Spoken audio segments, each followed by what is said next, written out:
Ter conosco o nosso irmão Ayrton Dornelles, do Centro Espírita Luz do Amanhã de Itapema, que vai falar de um tema bem atual, no meio de um mundo de tanta intolerância. Ele vai nos falar sobre tolerância.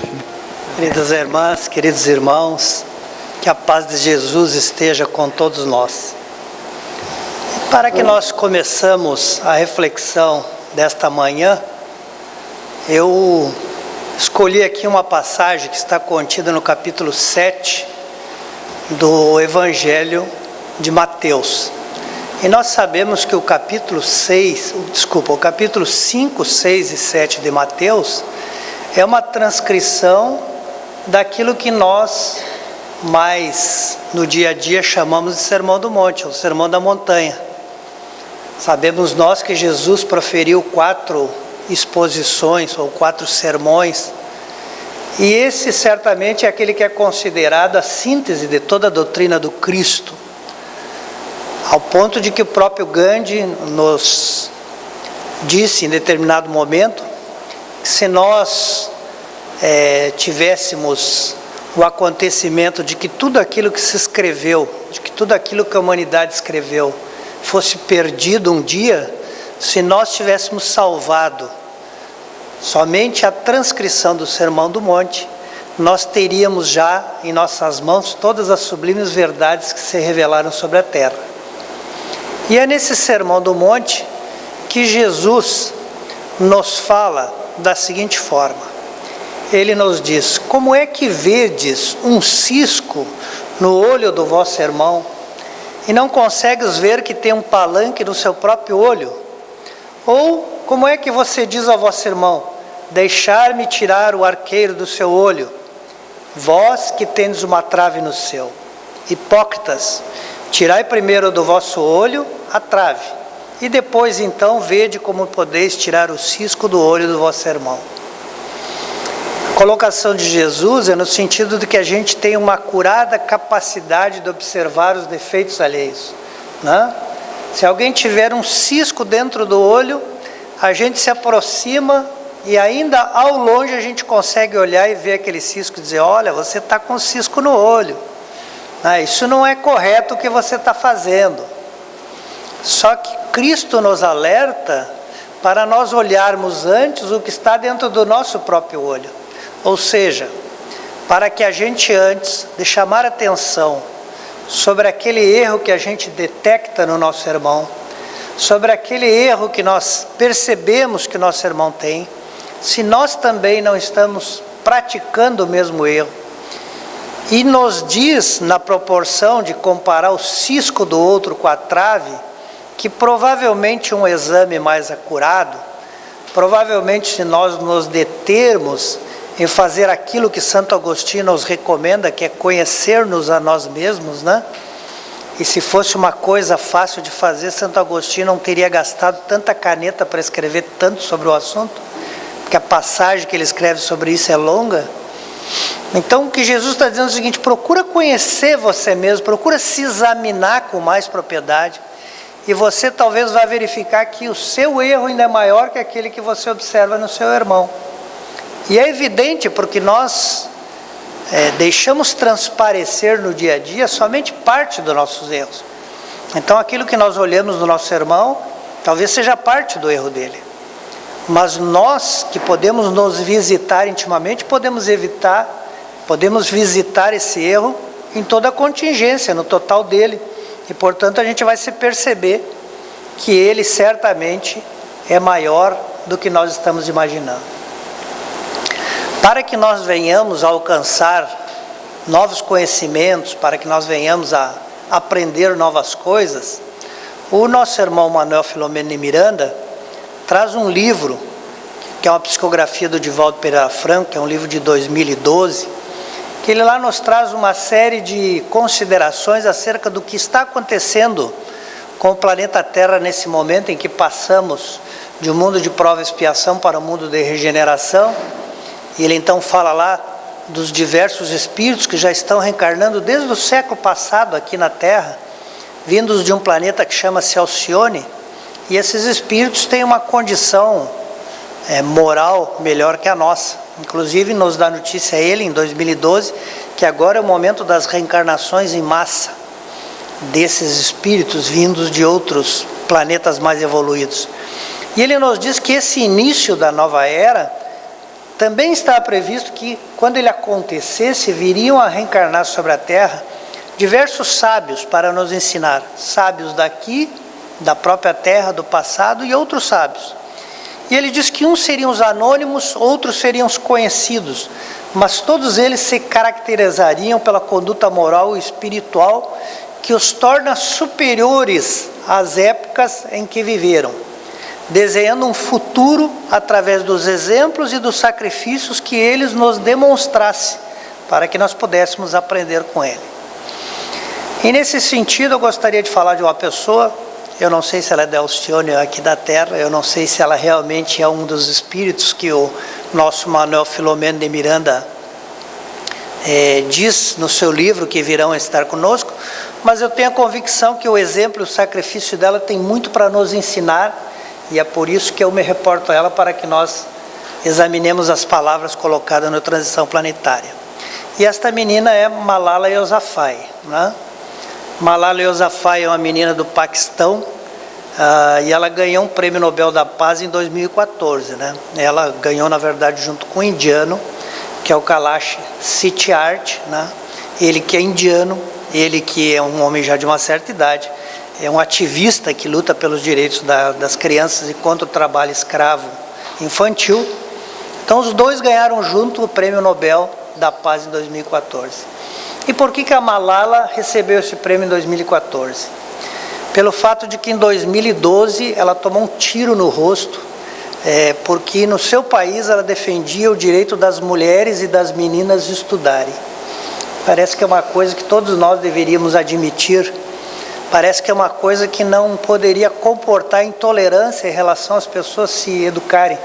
Especialmente para nós espíritas, é um pouco chocante porque é o segundo mandamento que Kardec nos empresta, né? Espíritas, amai-vos, em segundo, instruí-vos, né? E é chocante também para nós espíritas que sabemos que o espírito não tem sexo. Imagina se cada vez que a gente reencarnasse na condição de um corpo físico feminino, nós não pudéssemos instruirmos, né? Não pudesse receber instrução.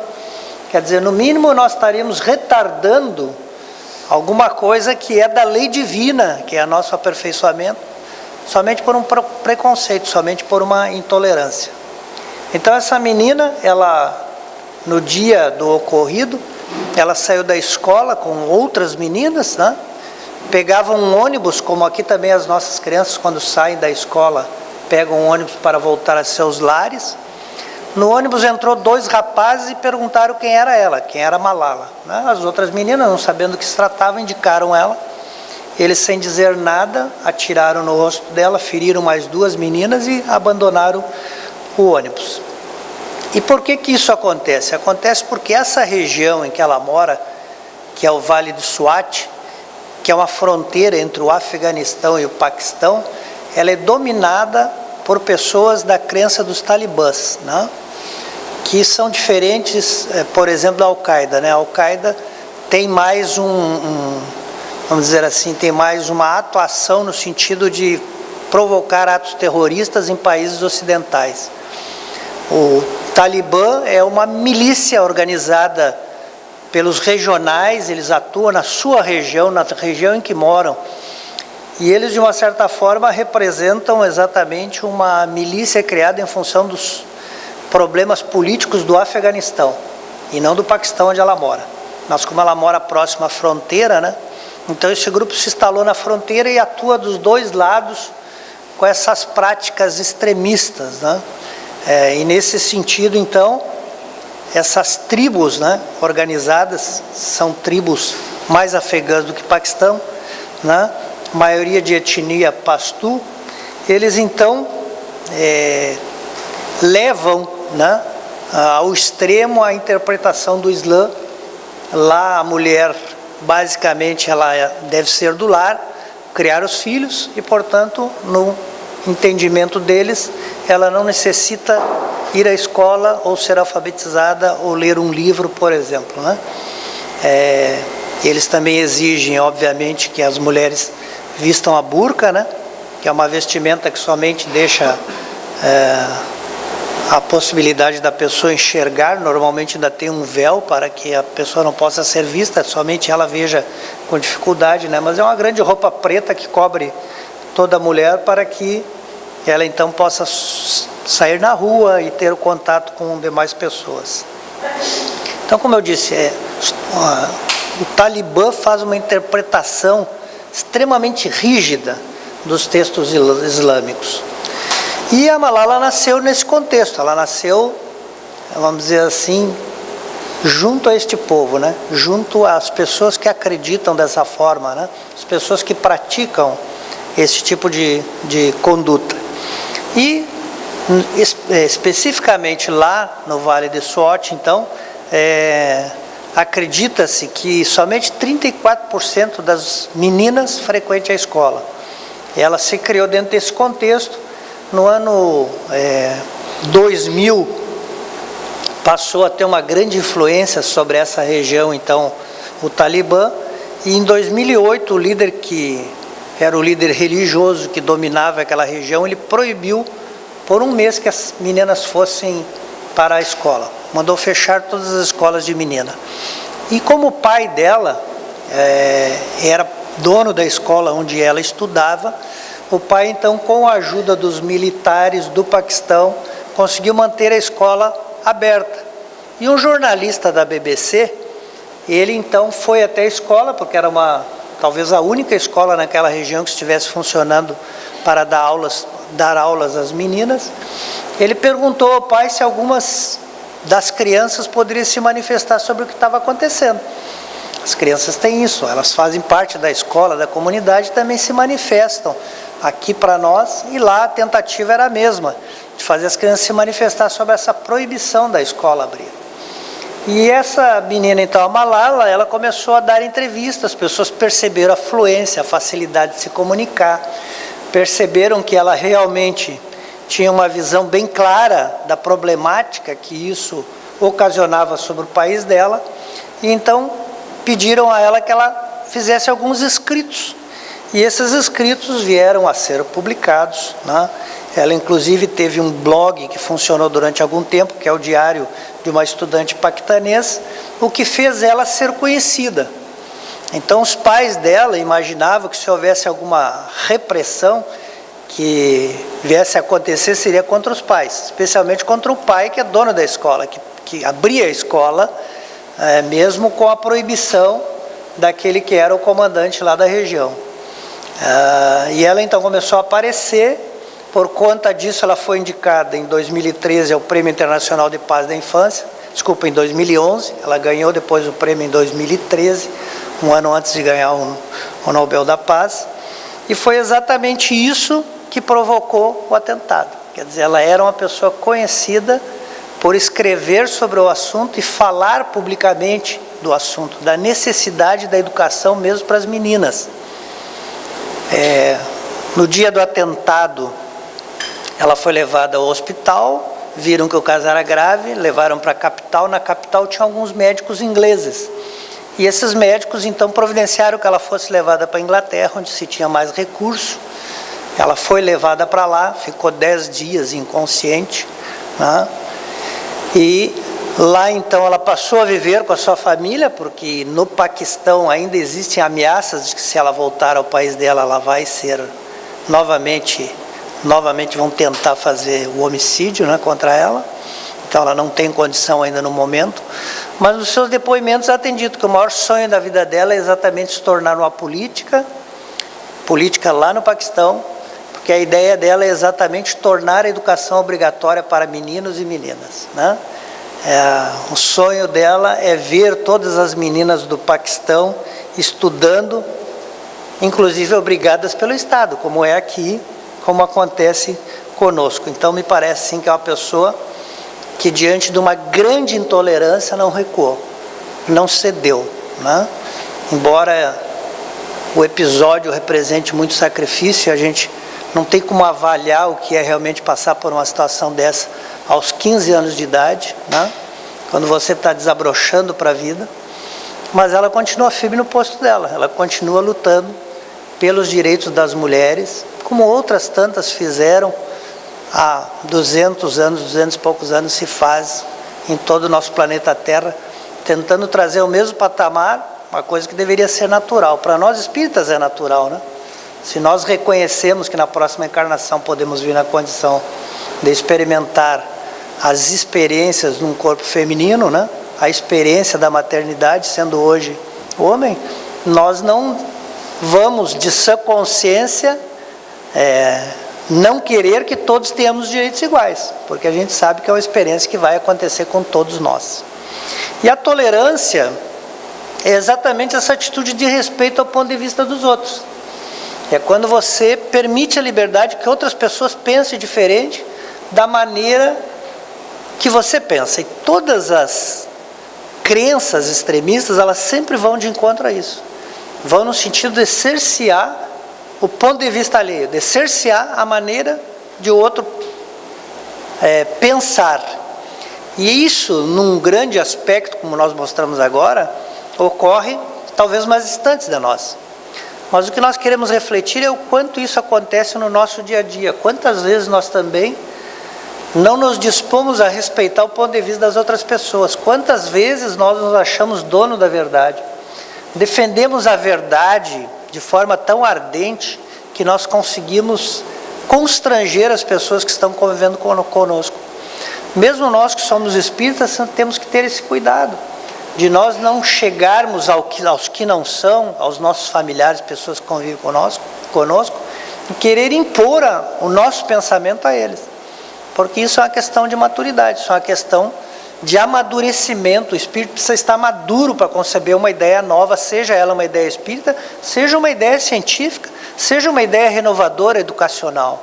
As pessoas precisam amadurecer o seu interior, as suas concepções iniciais, para que elas tenham condição de guardar dentro delas uma concepção moderna, de mudança. Então nós precisamos ter essa atitude de respeito, né, em relação ao ponto de vista alheio. E disse também sobre a tolerância que ela é a compreensão de eventuais fraquezas. Nós também temos que tolerar a fraqueza alheia, né? A doutrina espírita nos ensina que a principal caridade é a caridade moral. E o Evangelho vai nos dizer que a caridade moral é nos suportarmos uns aos outros. Olha que coisa impressionante, né?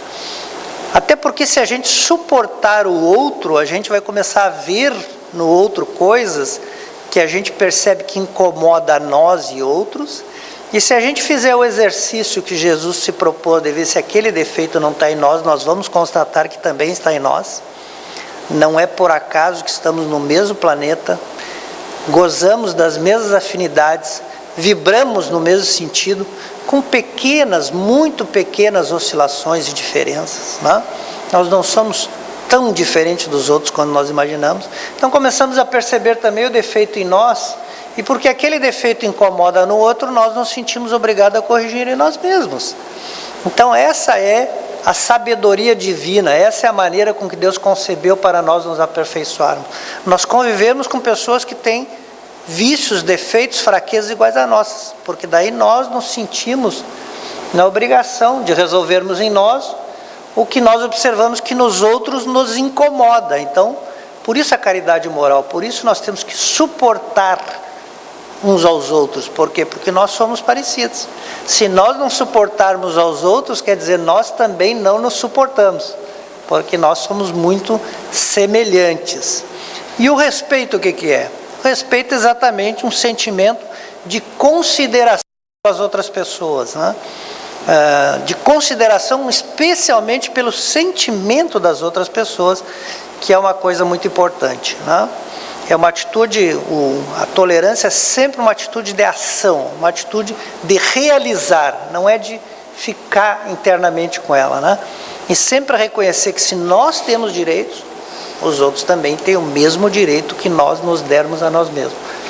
E isso é uma coisa que eu acho que um preceito que hoje está faltando muito à nossa sociedade. As pessoas todas reclamam seus direitos, todas sabem seus direitos na ponta da língua, quase nenhuma sabe seus deveres, né?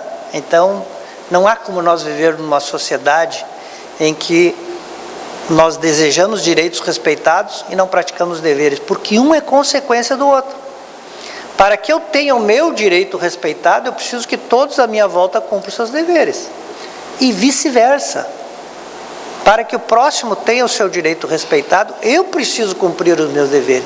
Porque no momento que eu não cumpro, eu estou exatamente afligindo, estou deixando de permitir ao próximo que ele tenha o direito que é dele, né? E que eu estou deixando de que ele goze exatamente porque eu não cumpro a minha parte do tratado, do acordo, né? Vamos ver o que Voltaire foi um dos homens mais influentes do século XVIII, né? Vamos ver o que ele dizia a respeito disso. Ele dizia assim, posso não concordar com nenhuma das palavras que dizes, mas defenderei até a morte o direito de você dizer. É o direito de se expressar, de dar sua opinião, de ter o seu ponto de vista. Veja que nós estamos falando de 1700 e alguma coisa, século XVIII. E o Voltaire já estava dizendo da importância de nós, pelo menos, ouvir os outros. Se a gente não quer concordar, não tem problema. Mas pelo menos as pessoas têm direito de expor o seu pensamento. E Immanuel Kant, né, que faz transição entre o século XVIII e XIX, mas é um expoente na área da psicologia, né, ele diz assim, o dever fundamental do homem é a própria perfeição e a felicidade alheia. O dever fundamental do homem é a sua própria perfeição e a felicidade alheia. E o que a gente faz hoje? A gente coloca como preocupação central a nossa felicidade. A nossa felicidade. E para que nós sejamos felizes, nós achamos que todos os outros têm que cumprir o seu dever. Todos os outros têm que ser perfeitos à nossa volta. É assim que nós agimos. Ao contrário de um pensamento que é tão antigo para todos nós como sociedade. Que quando Immanuel Kant emprestou esse raciocínio maravilhoso, emprestou para todos nós. Se nós não fazemos uso, é somente porque não desejamos. Então, repetindo, ele diz, o dever fundamental do homem é a sua própria perfeição e a felicidade dos outros, porque se ele for perfeito, quem estiver com ele estará feliz. E nós invertemos essa situação.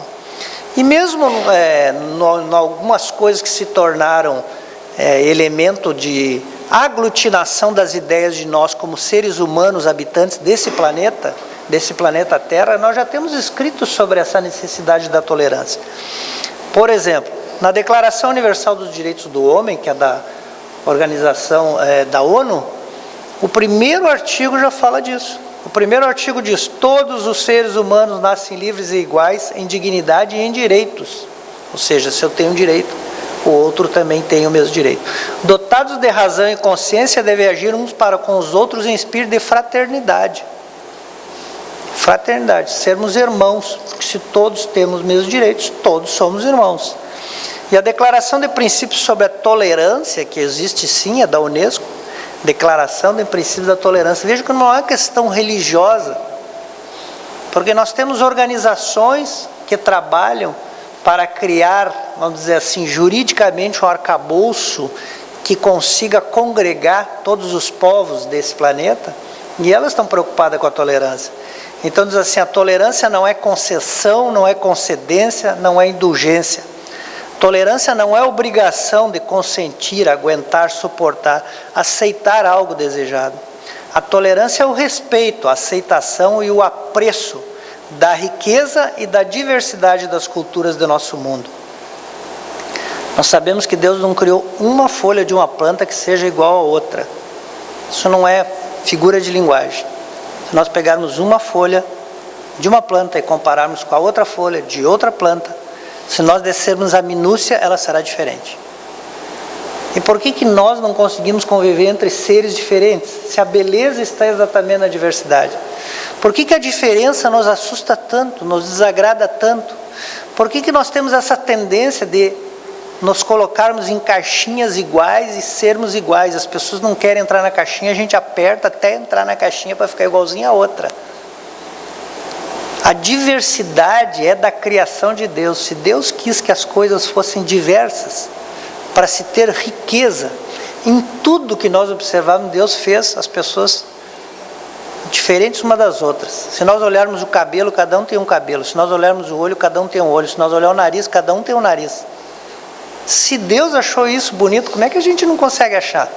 Como é que a gente tem tanta dificuldade para aceitar essa diversidade? E Obras Póstumas vai falar sobre egoísmo e orgulho e diz assim, ó, e aí eu acho que começamos nós a entender qual é o problema da gente não aceitar a diversidade. Diz a Obras Póstumas, que é de Kardec, o seguinte: julgando-se com direitos superiores, o homem melindra-se com o que quer que, a seu turno, constitua ofensa a seus direitos. A importância que por orgulho atribui a sua pessoa naturalmente o torna egoísta. E aqui nós começamos a entender por que nós não conseguimos aceitar que outra pessoa pense diferente.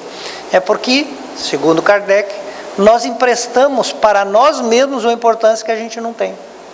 Quando a gente acha que é melhor que o outro, em qualquer sentido, a gente começa a trilhar o caminho da intolerância. Porque a gente não é. Tudo que nós vimos até agora falou de igualdade. Tudo que nós falamos até agora é igualdade nos direitos. Então, se eu me acho mais importante, eu acho que eu tenho um direito que as outras pessoas não têm.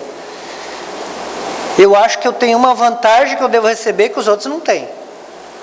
Eu acho que as pessoas têm que prestar mais atenção em mim e menos nos outros. Eu começo a ter uma necessidade doentia de que eu seja o centro da atenção. E aí, quando eu faço isso, eu começo a me tornar intolerante. Eu começo a trilhar esse caminho. A minha ideia é mais interessante, a minha ideia é mais sábia, o que eu acredito é melhor. Né? Então nós começamos a alimentar esse idolatrismo por nós mesmos, né? Que é fruto do orgulho, que é fruto dessa presunção de que nós somos melhores do que realmente somos. E aí nós começamos realmente a não tolerar aquilo que está à nossa volta. Mas o Evangelho, que nos fala ainda muito alto ao nosso coração, porque é uma obra que está mais focada nas nossas dificuldades, é um renascimento dos ensinamentos que o nosso mestre, quando nos visitou, nos deixou, e ninguém nos conhece melhor do que Jesus. Né? Então, certamente que o que ele nos disse ainda, nós precisamos nos debruçar por muito tempo. É o Evangelho que com mais propriedade toca na ferida. Então tem um capítulo no Evangelho que é o 9, bem-aventurados que são brandos e pacíficos. A gente quase nunca lê esse capítulo. E normalmente quando a gente não lê alguma coisa é porque é muito grande. Esse capítulo é exatamente o contrário, porque ele tem 5 páginas. Então a gente não lê porque a gente acha que não tem importância. Só tem 5 páginas, né? Mas eu acho essencial esse capítulo pelo menos para mim é essencial, porque eu tenho esse problema, né? Ele fala que bem-aventurados os brandos e pacíficos. E é só essas 5 páginas ali que é suficiente para nos dizer da importância da gente ser brando e pacífico. E ali tem um assunto que não tem muito a ver com nós aqui, seres humanos, né? Que é a cólera, né? A gente nunca tem esse problema. Então ele fala sobre a cólera, né? Que ele fala que são momentos em que a gente sai da razão, a gente para de raciocinar.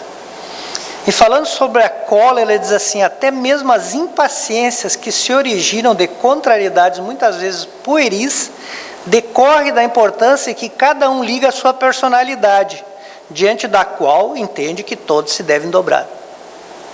Ou seja, se eu disse, vocês por favor obedeçam, porque senão eu vou ficar colérico.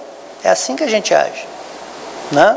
Com os filhos, com a mãe, com o pai. Mãe, eu já te disse que é assim. Pai, eu já te disse que é assim. Filho, eu já te disse que é assim. Sogra, eu já te disse que é assim, né? Depois da gente dizer, a gente quer que todo mundo se dobre à nossa vontade. E nem importa se é uma coisa importante.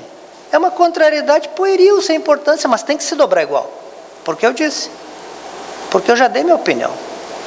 E aí a gente então começa a caminhar exatamente pela intolerância. E essas pequenas impaciências que a gente tem, que decorrem das contrariedades que não têm importância nenhuma, muitas vezes vão nos levando a um caminho que o que não era de tão importância assim começa a tomar uma proporção exagerada. Então, o cuidado que a gente tem que ter é não permitir que isso se torne exagerado. Antes disso, a gente conseguir avaliar o que está acontecendo, nos observar melhor e botar alguns limites. Dizer, agora que eu já sei como é que funciona, agora que eu já sei de onde é que está saindo isso aí, eu vou me controlar antes que eu faça aquele costumeiro fiasco das pessoas encolerizadas. Né? Porque daí quando gritam, quando se entregam ao delírio da cólera, muitas vezes passam por situações que é vexatória para ela mesma, para aquele que entrou em cólera. Né? Aquela pessoa que muitas vezes desce no trânsito e faz uma coisa que jamais imaginou. Aquela pessoa que dentro do lar agride, bate. Ele nem esperava aquilo, não esperava que aquilo nunca fosse acontecer, mas ele vai sendo permissivo. Um dia uma cólerazinha, outro dia uma impaciênciazinha, aquilo vai crescendo, crescendo, crescendo. Ele não faz esse exame que ele precisa colocar limite para o seu próprio orgulho, que ele precisa entender que ele não é o mais importante da família, que ele não é o mais importante do círculo que convive, que ele não é o mais importante do grupo de estudo, da casa espírita, que não é porque Deus deu para a família o sustento através dele, que ele manda mais que todo mundo. Porque Deus dá e Deus tira. Aqueles que se acham com poder, porque naquele momento dispõem de recurso financeiro, lembre-se sempre, todo bem que nós recebemos sobre a terra é uma dádiva. Nós temos que responder por ele. E é Deus que nos empresta para que a gente faça bom uso. Ah não, mas eu tenho milhões, todo mundo tem que se dobrar para mim.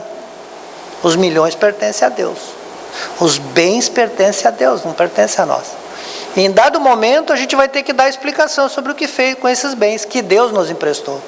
Ah, mas sou eu que sustento todo mundo. Porque foi a fórmula que naquele momento foi encontrada, que o dinheiro viesse por você. Talvez se você tivesse com outra família, todos os seus negócios falissem. Bastava que aquela família não tivesse na sua programação a necessidade de ter o supérfluo, de ser tentado pelo supérfluo. Bastava que aquela família tivesse que passar por uma situação de privação para que não viesse mais através de você. Todos os seus negócios dariam errado. Porque a gente ganha ou perde conforme a nossa necessidade de aprendizado. Não conforme a nossa competência, como nós imaginamos às vezes. Eu ganhei porque eu sou competente. Eu ganhei porque eu sei fazer negócio.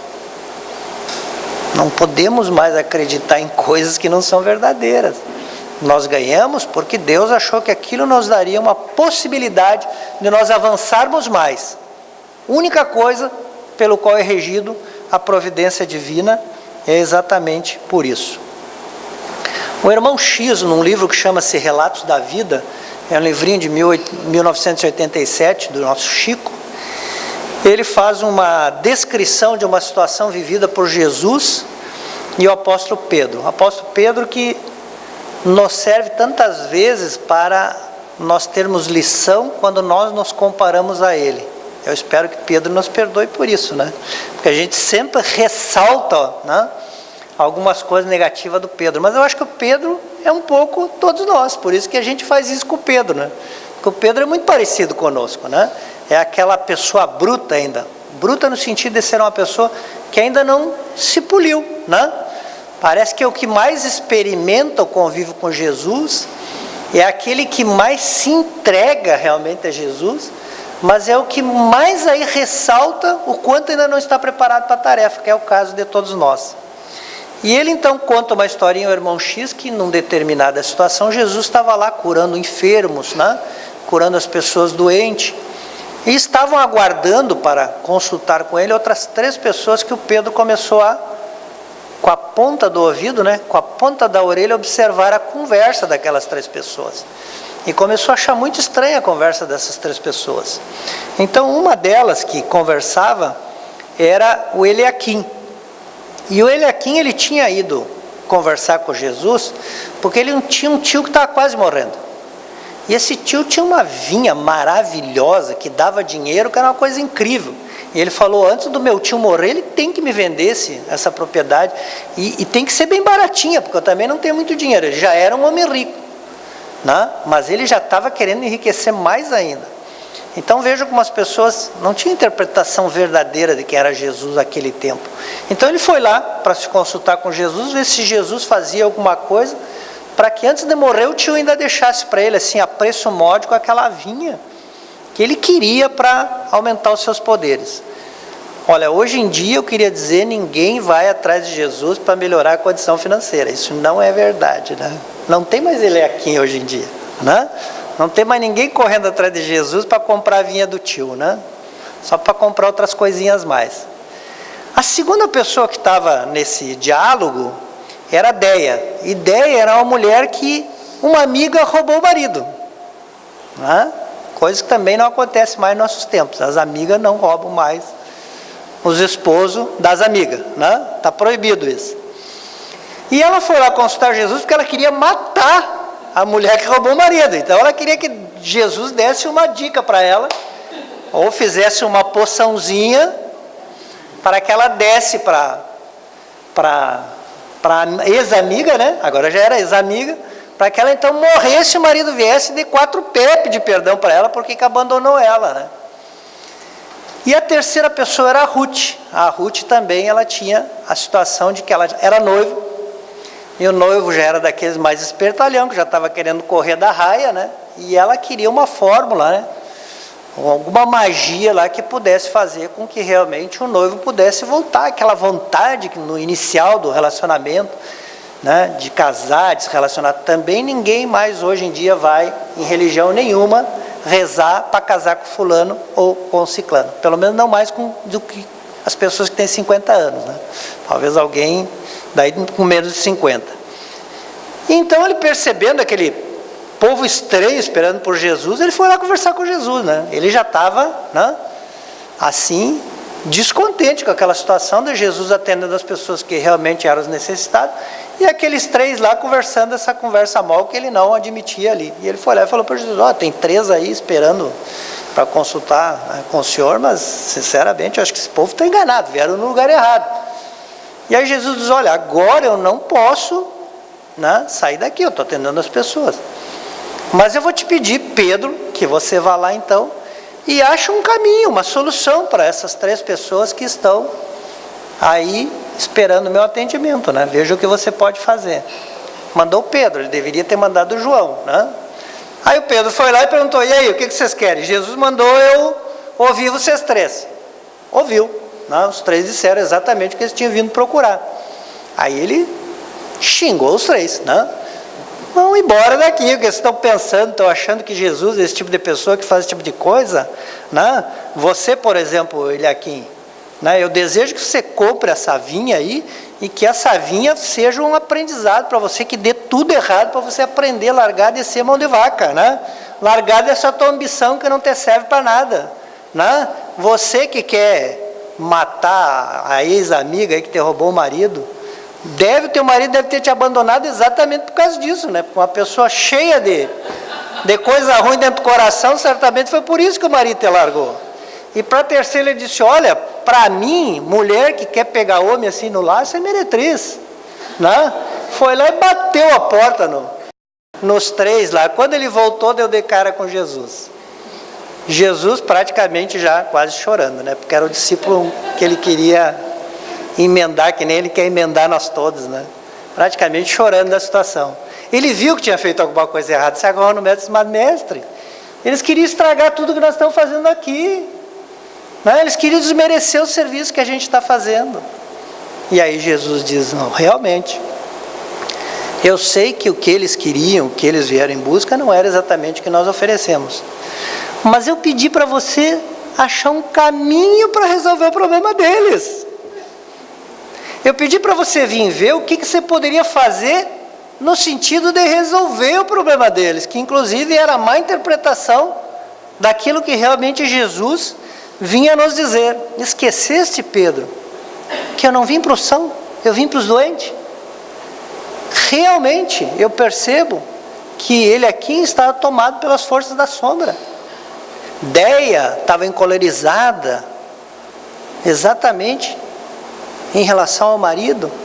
Ruth estava equivocada, mas também você, a eles, só emprestou uma coisa: a intolerância.